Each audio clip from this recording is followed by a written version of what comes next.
সম্প্রতি বিয়ে করেছেন আদ্রিত রায় এবং কৌশাম্বী।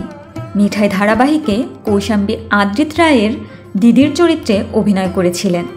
রাখি বন্ধনের এপিসোডে দেখানো হয়েছিল আদ্রিতের হাতে রাখি পরিয়ে দিচ্ছেন কৌশাম্বী। ঠিক তেমনি বর্তমানে কোন গোপনে মন ভেসেছে ধারাবাহিকে রোহিণীর চরিত্রে অভিনয় করেছেন অভিনেত্রী মিশমি দাস। ধারাবাহিকে মিশমির দাদার চরিত্রে অভিনয় করেছেন রণজয় বিষ্ণু।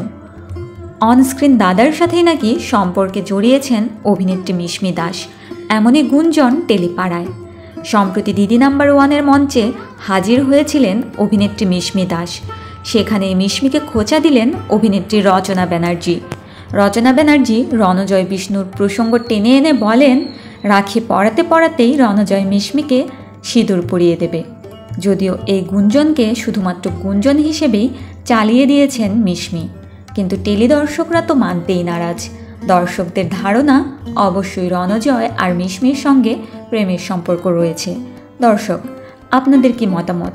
আবারও কি আদ্রিত কৌশাম্বীর মতো অনস্ক্রিন দাদার সাথে অফ স্ক্রিনে জুটি বাঁধবে মিশমি? জানাতে পারেন আমাদের কমেন্ট বক্সে। বিনোদনের আরও আপডেট পেতে স্টার বাংলা গল্পের সাথেই থাকুন। ধন্যবাদ।